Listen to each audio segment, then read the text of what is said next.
ओम श्री सद्गुरुदेवाय नमः। ओम श्री गणेशाय नमः।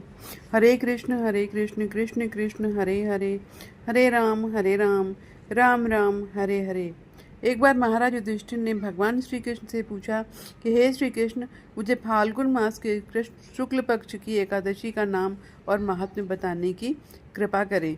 भगवान श्री कृष्ण बोले, हे महाभाग, हे धर्मनंदन, फाल्गुन मास के शुक्ल पक्ष की एकादशी का नाम आमलकी एकादशी है। इसका पवित्र व्रत विष्णु लोक की प्राप्ति कराने वाला है। राजा मानधाता ने भी महात्मा वशिष्ठ जी से इसी प्रकार का प्रश्न पूछा था, जिसके जवाब में वशिष्ठ जी ने कहा था कि हे महाभाग, भगवान विष्णु के थूकने पर उनके मुख से चंद्रमा के समान कांतिमान एक बिंदु प्रकट होकर पृथ्वी पर गिरा। उसी से आमलक का महान वृक्ष उत्पन्न हुआ, जो सभी वृक्षों का आदिभूत कहलाता है। इसी समय प्रजा की सृष्टि करने के लिए भगवान ने ब्रह्मा जी को उत्पन्न किया, और ब्रह्मा जी ने देवता, दानव, गंधर्व, यक्ष, राक्षस, नाग तथा निर्मल अंतःकरण वाले महर्षियों को जन्म दिया। उनमें से देवता और ऋषि उस स्थान पर आए जहाँ विष्णु प्रिय आमलक का वृक्ष था। हे महाभाग, उसे देखकर देवताओं को बड़ा विस्मय हुआ, क्योंकि उस वृक्ष के बारे में वे नहीं जानते थे। उन्हें इस प्रकार विस्मित देख करके आकाशवाणी हुई कि हे महर्षियों, यह सर्वश्रेष्ठ आमलक का वृक्ष है, जो विष्णु जी को बहुत प्रिय है। इसके स्मरण मात्र से गोदान का फल मिलता है।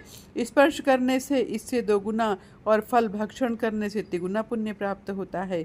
यह सब पापों को हरने वाला वैष्णव वृक्ष है। इसके मूल में विष्णु, उसके ऊपर ब्रह्मा, इस कंद में परमेश्वर भगवान रुद्र, शाखाओं में मुनि, टहनियों में देवता, पत्तों में वसु, फूलों में मरुदगण तथा फलों में समस्त प्रजापति वास करते हैं।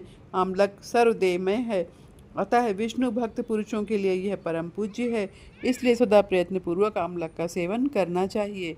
ऋषि बोले, आप कौन हैं? देवता हैं या कोई और? हमें ठीक ठीक बताइए। पुनः आकाशवाणी हुई, जो संपूर्ण भूतों के कर्ता और समस्त भुवनों के सृष्टा हैं, जिन्हें विद्वान पुरुष भी कठिनता से देख पाते हैं, मैं वही सनातन भगवान विष्णु हूँ। देवादिदेव भगवान विष्णु का यह कथन सुन करके वे ऋषिगण भगवान की स्तुति करने लग गए। इससे भगवान श्री हरि संतुष्ट हुए और बोले कि हे महर्षियों, तुम्हें कौन सा अभीष्ट वरदान दूं? ऋषि बोले, हे भगवान, यदि आप संतुष्ट हैं तो हम लोगों के हित के लिए कोई ऐसा व्रत बताइए जो स्वर्ग और मोक्ष रूपी फल प्रदान करने वाला हो। श्री विष्णु जी बोले, हे महर्षियों, फाल्गुन मास के शुक्ल पक्ष में यदि पुष्य नक्षत्र से युक्त एकादशी हो तो वह महान पुण्य देने वाली और बड़े बड़े पातकों का नाश करने वाली होती है। इस दिन आंवले के वृक्ष के पास जाकर वहां रात्रि में जागरण करना चाहिए। इससे मनुष्य सब पापों से छूट जाता है और सहस्त्र गोदान का फल प्राप्त करता है। हे विप्रगण, यह व्रत सभी व्रतों में उत्तम है, जिसे मैंने तुम लोगों को बताया है।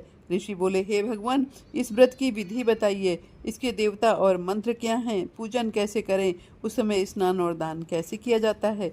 भगवान विष्णु ने कहा, हे द्विजवरों, इस एकादशी को व्रती प्रातः काल दंत धावन करके यह संकल्प करे कि हे पुंडरीकाक्ष, हे अच्युत, मैं एकादशी को निराहार रहकर दूसरे दिन भोजन करूंगा, आप मुझे शरण में रखें।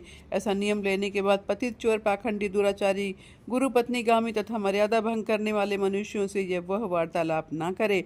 अपने मन को वश में रखते हुए नदी में, पोखरे में, कुएं पर अथवा घर में ही स्नान करे। स्नान के पहले शरीर में मिट्टी लगाए। विद्वान पुरुष को चाहिए कि वह परशुराम जी की सोने की प्रतिमा बनवाए। प्रतिमा अपनी शक्ति और धन के अनुसार 1 या आधे मास से स्वर्ण की होनी चाहिए। स्नान के पश्चात घर आकर पूजा और हवन करे। इसके बाद सब प्रकार की सामग्री लेकर आंवले के वृक्ष के पास जाए। वहां वृक्ष के चारों ओर की जमीन को झाड़ बुहार लीप पोत कर शुद्ध करे।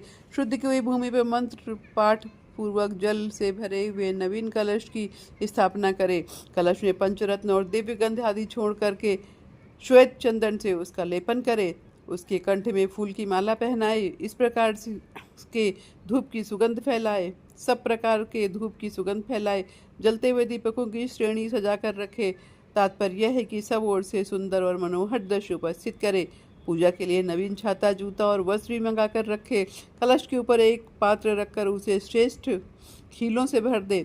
फिर उसके ऊपर परशुराम जी की मूर्ति स्थापित करे।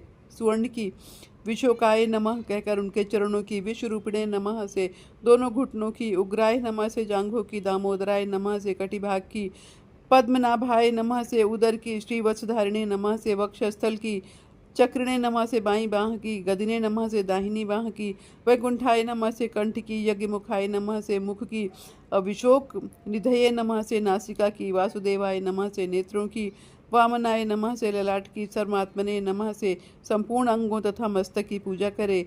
ये ही पूजा के मंत्र हैं। तदनंतर भक्ति युक्त चित्त से शुद्ध फल के द्वारा देवादिदेव परशुराम जी को अर्घ्य प्रदान करे। अर्घ्य का मंत्र इस प्रकार से है कि हे देव देवेश्वर जमदग्नि नंदन श्री विष्णु स्वरूप हे परशुराम जी, आपको नमस्कार है। आंवले के फल के साथ दिया हुआ मेरा यह अग्र आप ग्रहण कीजिए। तदनंतर भक्ति युक्त चित्त से जागरण करे। नृत्य, संगीत, वाद्य, धार्मिक उपाख्यान तथा श्री विष्णु संबंधी कथा वार्ता आदि के द्वारा वो रात्रि व्यतीत करे। उसके बाद भगवान विष्णु का नाम ले लेकर के आमलक वृक्ष की परिक्रमा 108 या 28 बार करे। फिर सवेरा होने पर श्री हरि की आरती करे। ब्राह्मण की पूजा करके वहाँ की सब सामग्री उसे निवेदित कर दे। परशुराम जी का कलश, 2 वस्त्र, जूता आदि सभी वस्तुएं दान कर दे और यह भावना करें कि परशुराम जी के स्वरूप में भगवान विष्णु मुझ पर प्रसन्न हो। तत्पश्चात आमलक का स्पर्श करके उसकी प्रदक्षिणा करें और स्नान करने के बाद विधि पूर्वक ब्राह्मणों को भोजन कराएं। तदनंतर कुटुंबियों के साथ बैठकर स्वयं भी भोजन करें। संपूर्ण तीर्थों के सेवन से जो पुण्य प्राप्त होता है तथा सब प्रकार के दान देने से जो फल मिलता है वह सब उपर्युक्त विधि के पालन से सुलभ होता है। समस्त यज्ञों की अपेक्षा भी अधिक फल मिलता है, इसमें तनिक भी संदेह नहीं है। यह व्रत सब व्रतों में उत्तम है। वशिष्ठ जी कहते हैं कि हे महाराज, इतना कहकर देव देवेश्वर भगवान विष्णु वहीं अंतर्धान हो गए। तत्पश्चात उन समस्त महर्षियों ने उक्त व्रत का पूर्ण रूप से पालन किया। हे नृपश्रेष्ठ, इसी प्रकार तुम्हें भी इस व्रत का अनुष्ठान करना चाहिए। भगवान श्री कृष्ण कहते हैं कि हे युधिष्ठिर, यह दुर्धर्षु व्रत मनुष्य को सब पापों से मुक्त करने वाला है। हरे कृष्ण कृष्ण कृष्ण हरे हरे, हरे राम राम राम हरे हरे। इस प्रकार से आमलकी एकादशी की व्रत की कथा का समापन हुआ। धन्यवाद।